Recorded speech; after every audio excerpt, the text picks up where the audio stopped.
2014 оны 1-р сарын сүүлчээр дэлхийн өнцөг болон бүрийн хятад хүмүүсийн тесэн ядан хүлээдэг Хятадын цагаан сарын үеэр Америкийн нэгдсэн улсын Хьюстон хотод амьдарч байсан нэгэн хятад гэр бүл аимшигтайгаар хөнөөгдсөн хэрэг гарсан юм. Гэр бүлийн тэргүүн Сүн Маоен бүгд найрамдах хятад ард улсын Шандомужийн Зибо хотоос гаралтай хүн байв. Тэрээр Хятадын газрын тосны их сургуулийг төгсөөд Америкийн нэгдсэн улсад үргэлжлүүлэн суралцж Бээжингээс ирсэн Ши Мэйтэй гэрэлсэн байна. Гэрэлснийхээ дараа эхнэр нөхөр хоёулаа Америкийн нэгдсэн улсын иргэншил авч 2 хүүтэй болжээ. Гэвч 2014 оны 1-р сарын сүүлчээр энэ 4 хүнтэй гэр бүл бүгд буудуулж амиа алдсан байлаа. Гинт этгээд байшинд нэвтэрч 4 хүнд тус бүр толгойн тус газарт нь нэг сумаар буудаж хөнөөсөн байна. Энэ хэрэг олонний анхаарлыг ихээхэн татаж, эхэндээ мэрэгжлийн хөлсний алуурчны хэрэг байж магадгүй гэж таамаглаж байлаа.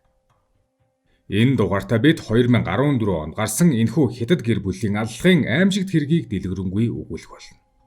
Сүн Маоен 1964 оны 4-р сард Шандомужийн Зибо хотын жирийн нэгэн хөдөөний айлд төрсөн.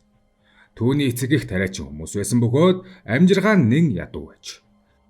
Сүн Маоен олон ах дүүтэй хүүхэд байхдаа хоол болоод хувцсан хүрлцэх хэсэгтээ үргэлж санаа зовдөг нэгэн байсан. Гисэн хэдий ч ийм нөхцлөөс тэр өөрийн хүч хөдөлмөрөөрөө Хятадын газрын тосны их сургуульд ирсэн орж тосгоныхоо цорын ганц их сургуулийн оюутан болж чадсан юм. Оюутан байх хугацаанд тэр хичээлдээ шамдан суралцж давхар цагийн ажил хийж өөрийн амжиргаагаа залгуулдаг байсан. Их сургуулиа төгссөний дараа Сүн Маоен бүрэн тэтгэлэг авч Америкийн нэгдсэн улсын Техасын их сургуульд инженерийн механикийн чиглэлээр докторийн зэрэг хамгаалахаар явсан байна. 5 жилийн дараа докторийн зэрэгээ хамгаалсан ч эх орондоо буцалгүй Америкийн нэгдсэн улсад үлдэхээр шийдсэн. Улмаар Хьюстон хотод байрлах Америкийн нэр хүндтэй газрын тосны Cameron Oil компанид шинжээчээр ажилд орж тогтвортой өндөр орлоготой ажилтан болсон байна. Хэдэн жилийн дараа компани дэмжлэгээр Америкийн нэгдсэн улсын иргэншил авч албан ёсоор тэнд суурьшлаа. Дараа нь тэр өөрөөс 1 насаар дүү Бээжингээс ирсэн Ши Мэйтэй ажил дээр танилцсан байна. Ши Мэй бүсгүйн хувьд залуугаас ялгаатай нь чинэлэг гэр бүлээс гаралтай айлын ганц охин бөгөөд эцэгийнхэн түүнийг ихэд эрхлүүлэн өсгсөн. Тэр ч мөн хөдөлмөрч нэгэн байсан. Ахлах сургуулиа төгсөөд Америкийн нэгдсэн улсад суралцж улмаар тэндээ үлдэн Америкийн нэгдсэн улсын иргэн болсон байна. Хэдэн жил ажилласны дараа Ши Мэй өөрийн бизнесийн авахд самбаагаар хэд хэдэн хятад ресторан нээж, дараа нь газрын тосны тоног төхөөрөмж тээвэрлэхэд дагалдах үйлчилгээ үзүүлдэг Mason Logistics нэртэй тээврийн компанийг байгуулсан. Ингэснээр Сүн Маоен болон Ши Мэй хоёр ажлын шугамар ойр дотн харилцаатай болсон байна. 2000 он 36 настай Сүн Маоен 35 настай Ши Мэй нар албан ёсоор гэрлэлтэд батлууллаа. Тэр жилдээ тэд хятад руу буцаж очиж Шандун болон Бээжинд тус 2 хурим хийсэн байна. Гэрэлснийхээ дараа жилд тэд мөнгөө нийлүүлж Хьюстон хотын баруун хот хэсэгт орших Сайпрес дүүрэгт тансаг сууц худалдан авчээ. Тэдний байшин 350 м2 талбайтай, 4 унтлагын өрөөтэй, 4 угаалгын өрөөтэй, тухайн бүс нутагта нэлээд тансагт тооцогддог байв. Тус хороололд дунд давхаргын олон айл тэр дундаа Сүн Маогийн адил Хятадаас ирж суурьсан хятад айлууд амьдардаг байж. 2005-аас 2007 оны хооронд хосууд 2 хүүхэдтэй болсон байна. Тэд хүүхдүүддээ Тимоти болон Тайтус гэх нэрийг өгсөн. Үүний хажуугаар хосууд хоёулаа карьертаа ихэхэн анхаардаг хүмүүс байв. Сүн Маоен компанид тууштай нэгтнэн ба ажилдаг байсан бөгөөд хамт ажиллагчдынхаа дурсамжаар бол төлөвлөгөөгөө дахин нэг талж төгөлдөржүүлдэг хүн байж. Хэрэг гарахаас өмнө түүний ахалж байсан төсөл компани тухайн жилийн гол чухал төсүүдийн нэгээр нэрлэгдэж, Сүн Маоен дараагийн шатны тушаал дэвшилтийн жагсаалтанд аль хэдийн орсон байж. Эхнэр Ши Мэйгийнхэн тээврийн компани тогтмол ажигтай ажиллаж байсан төдийгүй тэрээр хуучин бизнестэй эргэн орж Хьюстон хотод дахин нэг хятад ресторан нээжээ. Ши Мэй яах аргагүй амжилттай бизнес эрхлэгч байсан ба түүний орлого нөхрөөсөө ч давдаг байв. Мөн бизнесийн өргөн хүрээний танил найз нөхөдтэй болсон байлаа. Иймээс хэрэг гарсны дараа олон хүн алуурчин нь Ши Мэйгийн бизнесийн өс сонзонгоос үүдэлтэй байж магадгүй гэж таамаглаж байсан. Мэдээж тэд зөвхөн ажилдаа анхаарахаас гадна амьдралдаа чартай хүмүүс байсан. Амралтын өдрүүдэд эхнэр нөхөр хоёр бүх цаг заваа 2 хүүдээ зориулдаг байв. Сүн Маоен гэр бүлээ машиндаа суулган зугаалганд авч яв. Баяр ёслолын үеэр найз нартайгаа голын нэрэг дээр загас барихаар явдаг байсан байна. Тэрээр загасчлахыг хамгийн ихээр сонирхдог хүн байж, Найз нөхдийнх нь хэлснээр Сүм Маавья болон эхнэр нь ээлдэг, хүнтэй амархан ойлгоцдог, нөхөрсөг хүмүүс байж маш олон найзтай тэр бүх найз нь тэднийг өндөр үнэлж сайнаар ярьдаг байсан гэж. Үүнээс гадна эхнэр нөхөр хоёр хүү нартаа цогц хүмүүжил олгохыг зорж тэднийг хөл бөмбөг, усан сэрэлт, карате, төгөлдөр хурын хичээлд хамруулдаг байв.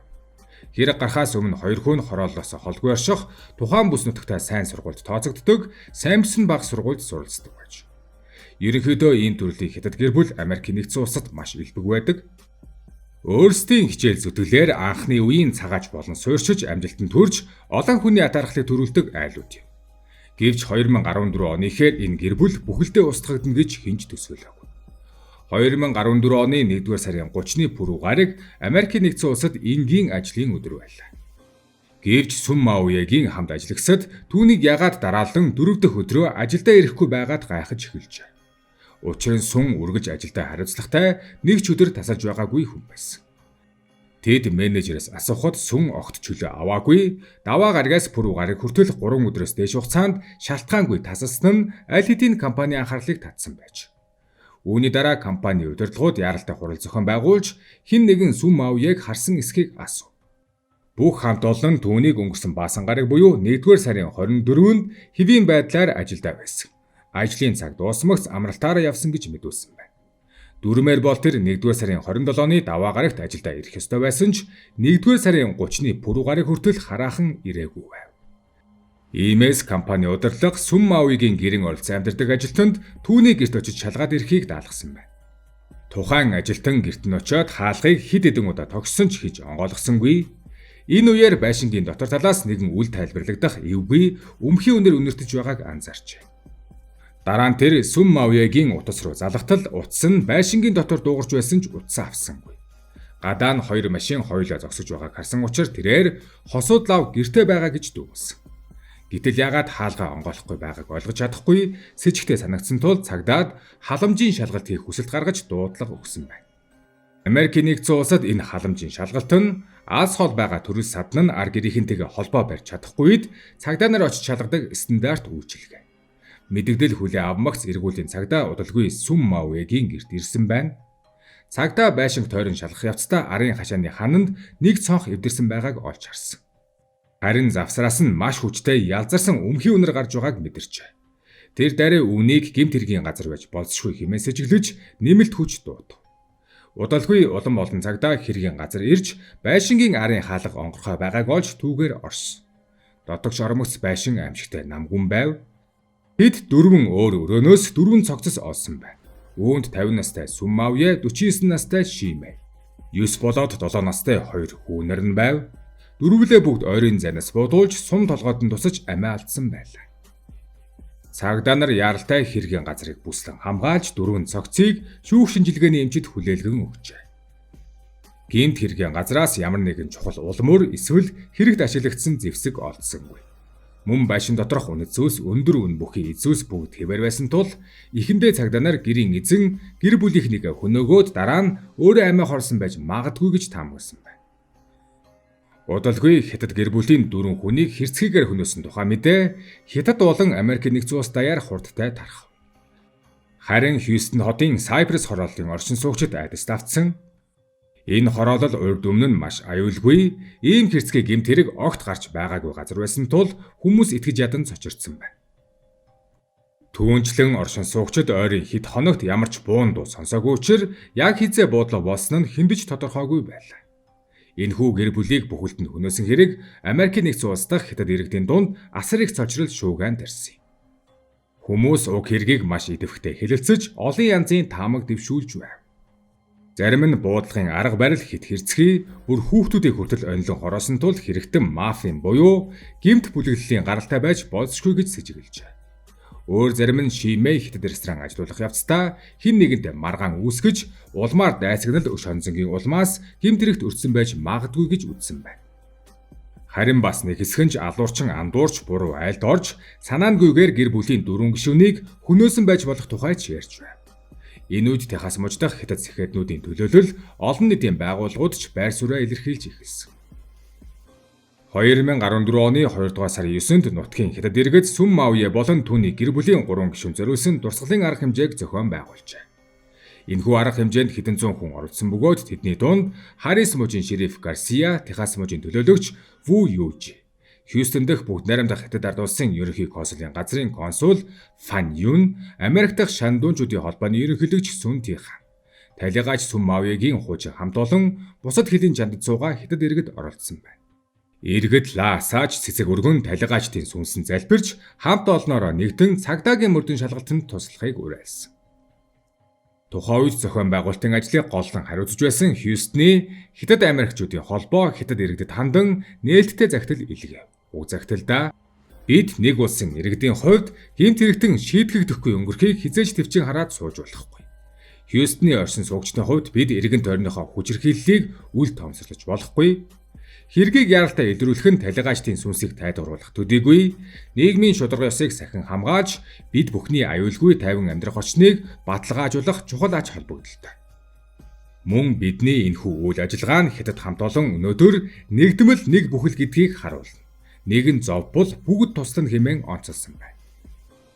Үүнээс гадна Хьюстон дэх бүгд найрамдах хятад ард улсын ерөнхий консулын газар талигаачдын арга гэрийнхний хятад дахь төрөл сатантай холбоо барьж Америкийн нэгдсэн улсад ирж хэргийн дараах асуудлыг зохицуулахад бүх талаар дэмжлэг үзүүлэхээ мэдгдсэн. Хятад иргэд цагдаа нарт үзүүлэх шахалтаа улам нэмэгдүүлж хэргийг аль болох хурдан илрүүлэхийг шаардаж байж.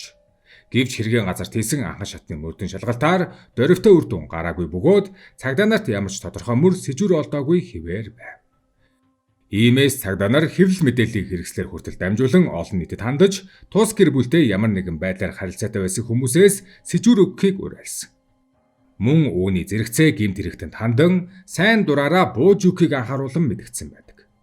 Хэд хоногийн дараа цагдаа нар задлан шинжилгээний дүгнэлтийг олон нийтэд зарлав. Шинжилгээний дүнгээр гэр бүлийн 4 гишүүн 1-р сарын 24-ний оройн 7 цагаас 1-р сарын 25-ны өглөөний 11 цагийн хооронд амиа алдсан болох нь тогтогдов. Дөрвөлөө оройн зайнаас буудуулж сум нь гавлын ясыг нэвтэлж аминд нь хүрсэн байна.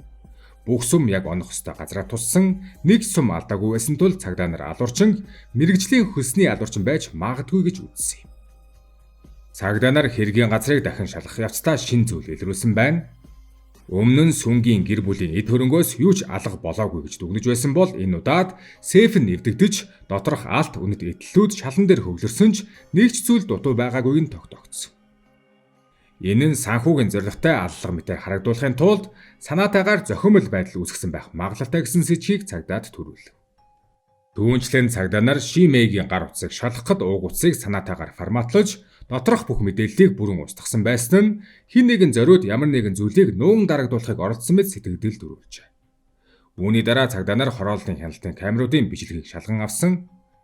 Бичлэгт 2014 оны 1-р сарын 24-ний оройн 10 цаг 5 минутын үеэр ойролцоогоор 175-аас 180 см өндөртэй нэгэн этгээд Сүм Маавьегийн байшингийн арын хашааны хашааг даван орж буйн тодорхой харагдаж байна. Ердөө 20 минутын дараа тэрбээр үүргэвч үрсэн байдалтай гарч явсан байна.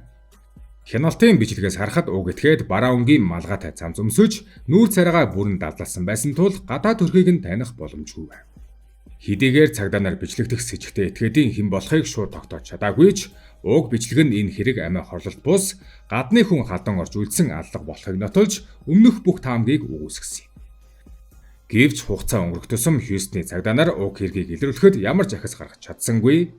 Сайпрес хорооллын орсон суугчид байнгын айц давтаж амьдрах болсон байна. Хэрэг гарснаас хойш олон хүн байшингаа зарж нүүсэн, зарж чадаагүй нүүхээс өөр аргагүй болсон байна. Учир нь алуурчин баригдаагүй, гинт хэргийн тодорхой чиглэл тогтоогдоогүй хэвээр байсан тул оршин суугчид энэ этгээд санамсаргүйгээр дахин хиндэж хадаж магадгүй, маргааш манай гэртэж ирж болох юм хэмээн айж байсан. 2015 оны 2 дугаар сард Хьюстны цагдаа нар уг хэргийг холбооны мөрдөх товчоонд шилжүүлв. FBI илүү дэвшилтэт технологи ашиглан хэргийн газраас цуглуулсан биологийн нотлох баримтуудад наривчилсан шинжилгээ хийж алуурчны ДНХ-г илрүүлэхээр оролцсон юм. Гэсэн ч олон удаагийн өргөн хүрээтэй биологийн шинжилгээ хийсэн боловч цагдаа нар ямар ч үр дүн олж авч чадсангүй. 2017 оны 2 дугаар сард оршин суугчид болон хятад иргэдийн зүгээс ирсэн хүчтэй шахалтын доор FBI Сүм Маавьегийн болон түүний гэр бүлийн 3 гишүүний аллагын хэргийг дахин шинээр нээсэн байна. Энэ удаад цагдаа нар дахин их хэмжээний бүрэлдэхүүнд ажиллан Сүм Маоягийн байшинд нэвтэрч бүх өрөөг нэг бүрчлэн наривчлан шалгав. Байшинд байсан бүх зөөж болох эзүүсийг нотлох баримтаар хураан авч шинжилгээний төв рүү хүргэсэн. Талгалтын явцад мастер онцлогын өрөөний шүүгээний хадгалах шургуулганд байсан сарал хар өнгийн төрөвч илэрсэн байна. Сүүлдэн шалгахад уг төрөвч нь Шин Мэйх болох нь тогтоогдсон. Улмаар уг төрөвчийг лабораторид шинжилэхэд Шин Мэйийн ДНХ-гээс гадна үл таних нэг эрэгтэй хүний ДНХ мөн илэрсэн байдаг. Иймээс цагдаа нар энэхүү үл мэдэгдэх эрэгтэйг алуурчин байх өндөр магадлалтай гэж үзв. Гэвч тухайн үеийн генийн шинжилгээний технологи хангалттай хөгжөөгүй байсан тул ДНХ-гийн эзнийг тодорхой тогтоох боломжгүй байв. Зөвхөн зарим гений хэсэгжилсэн мэдээллийг л илрүүлэх төвшөнд байж цагдаа нар уг сэжүүрт ихээхэн найдвар тавьж байсан ч технологийн хязгаарлалтаас шалтгаалan жинхэнэ гин битгээдийг тогтоож чадалгүй хэрэг дахин мухардалд орсон байна. Дахиад 5 жилийн дараа буюу 2022 оны эхээр Хьюстны цагдаагийн газар генийн шин төрлийн шинжилгээний дэвшилтэт технологиг нэвтрүүллээ. Энэхүү шин технологийн тусламжтайгаар тэд эцэст нь Шин Мэйгийн төрөвчнээс илэрсэн ДНХ-гийн эзнийг тогтоож чадсан байдаг. Харин тэр хүн бол Хятадаас гаралтай Америк иргэн Лю Фэн байлаа. Лю Фэн Хятадын Шандун мужаас гаралтай гэж бүртгэгдсэн бөгөөд гадаадын хэвлэлүүдийн мэдээснээр Цинхуа их сургуулийг төгссөн гэх боловч энэ талаар аль биесны баталгаатай их сурвалж гараагүй. Ямар ч тач Сүм Маоягийн нэгэн адил Лю Фэн ч бас боловсролоороо дамжуулан хувь заяагаа өөрчилсөн хүн байж. Тэр их нутагтаа их сургууль төгсөөд Америкийн нэгдсэн улсад үргэлжлүүлэн суралцаж, өөрийн хүч хөдөлмөрөөр тэнд суурьшиж, улмаар Америкийн нэгдсэн улсын иргэн болсон байна. Сүм Маоятэй нас жицүү байсан Лю Фэн докторийн зэрэг хамгаалсны дараа мөн адил Хьюстон дэх Cameron Oil компанид ажилд оржээ. Иймээс тэр Сүм Маоягийн шууд хамт ажиллагчдын нэг байсан юм.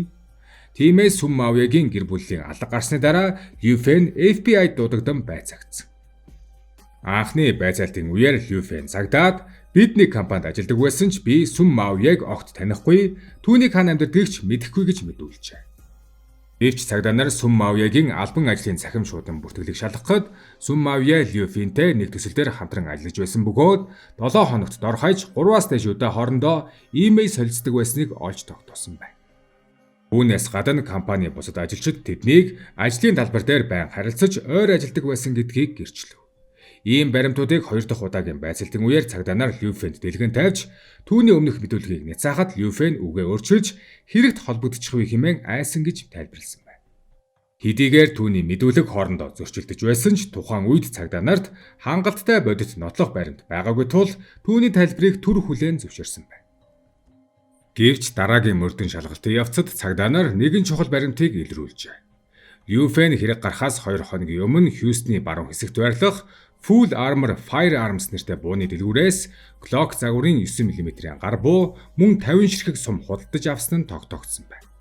Харин хэрэг гарсны дараахан тэр бууг буцаан дэлгүүрт өгсөн боловч бууны гол төмөр хэсэг болох бууны ам барайл алга болсон байж. Дэлгүүрийн худалдагчид тэр эхнэр маань гэрт буу байлгахыг хүсээгүй учраас бууны голыг хайчихсан гэж тайлбар өгчээ.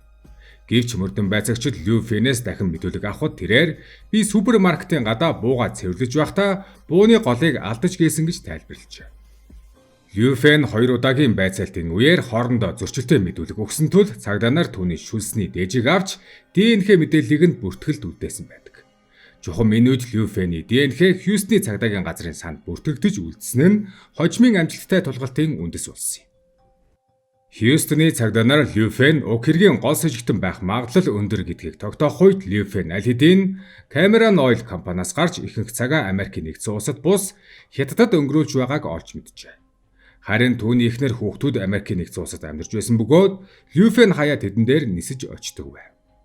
Лю Фэн хэрэгээс зайлсхийх мөн Хятад Америкийн нэгдсэн улсын хооронд ялтан шилжүүлэх аль биесны гэрээ байдаггүй тул хэрвээ Лю Фэн Хятад улсад үлдвэл Америкийн нэгдсэн улсын шүүгтүүнийг баривчлуулах боломжгүй болох байсан. Ийм учраас Америкийн хууль зүйн яам Лю Фэнг заавал Америкийн нэгдсэн улсад иргэн ирэх хүртэл нь хүлээх шаардлагатай болсон. Тиймээс Америкийн цагдаа нар түүний тухай мэдээг олон нийтэд зарлахгүй, харин чимээгүйхэн илүү олон нотлох баримт цуглуулах стратеги баримталжээ. Лю Фэнг гол сэжигтнэр баталгаажуулсны дараа цагдаа нар түүний эхнэрийг нууцаар дуудаж байцаалт авсан. Байцаалт эхлэхээс өмнө мөрдөгчд түүнд үннээ хэлхийн хууль зүйн гач холбогдол, худал мэдүүлэг өгөх эрсдлийг тайлбарлаж сэтгэл зүйн талаас нь нөлөөлсөн байдаг. Байцаалтын явцад Люфений эхнэр маш нээлттэй үнэнчээр мэдүүлж цагдаад олон чухал мэдээллийг өгчээ. Тэрбээр би нөхрийнхөө буута байсныг огт мэдээгүй гэж хэлэхэд цагдаа нар Люфенгийн эхнэр маань бууны амыг хайсан гэж мэдүүлэхийг түнд үзүүлэхэд тэр даруй эрс үгүйсгэсэн байдаг. Бууны хоолой гэдэг нь сум харуулах зориултай металл хоолой бөгөөд доторх ховлон сумыг галах үед тухайн буунд л байдаг давтагдшгүй мөрийг үлдээдэг. Энэ нь тодорхой нэг буу, тодорхой нэг сумыг тогтоох хамгийн чухал нотлох баримт болдог. Люфен бууны амыг устгаснаар цагдааг мөрдлгөөс хөндрүүлэхийг оролдсон.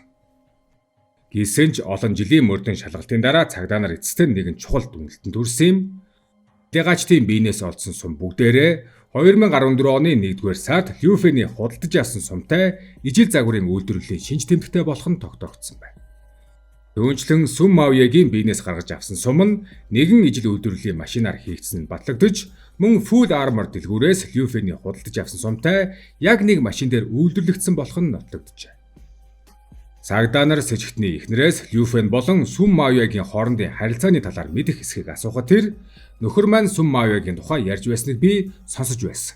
Тэд ажил дээр зөрчилдөөнтэй байсан гэж хариулжээ. Люфен Cameron компанид албан тушаал дэвсхийг хүсэж байсан боловч Сүм Маоя түүнийг дэвшихийг эсэргүүцдэг байсан гэж. Мөн цагдаа нар эхнэрээс нь 8 жилийн өмнөх хэрэг гарсан шөнө нөхрийнх нь хаана байсан талаарх дурсамжийг нь асуухад бүсгүй тэр шөнө Люфен их оройд гэртээ ирсэн. Гадуур хувцас нь шавартай байсан гэж мэдүүлсэн байна. Тэр үед яагаад ийм их шавартай болоо вэ гэж асуухад Люфен ажлын цагаар илүү цагаар ажиллаж чад харих замдаа төөрч гисэн гэж тайлбарлажээ. Гэвч цагдаа нар Люфенгийн гар утасны байршлын түүх болон автомашины зам ашигласны төлбөрийн мэдээллийг шалгахад түүний төрсөн гих тайлбар бүхэлдээ худал болох нь бүрэн нотлогдсон. Олон тооны нотлох баримт Люфен уг хэргийн гол сэжигтэн мөн гэдгийг илтгэж байсан бөгөөд цагдаа нар түүнийг заавал баривчилж чадна гэдэгтээ итгэлтэй байв. Гэвч тухайн үед Люфен Хятад улсад байсан тул түүнийг сандаргах, оргон зайлуулахгүй тулд цагдаа нар хэргийн явцыг олон нийтээс нууцалж Америкийн нэгдсэн улсын томоохон нисэг онгоцны буудлуудад Люфений баривчлах захирамжийг урьдчилан тараан байршуулж түүнийг Америкийн нэгдсэн улсад буцаж ирэхийг хүлээхээс өөр аргагүй байсан. Түүнийг газар дах төдийд нь нисэх буудлын цагдаа нар шууд баривчлах төлөвлөгөөтэй байлаа. Аз болоход цагдаа нарын хүлээлт тийм удаан үргэлжилээгүй. 6 сарын дараа гэхэд Люфен үнэхээр Америкийн нэгдсэн улсад иргэн ирэв. 2022 оны 9-р сарын 11-нд 50 настай Люфен Шанхай Сан Франциско чиглэлийн нислэгээр Сан Францискогийн олон улсын нисэх онгоцны буудалд газарджээ.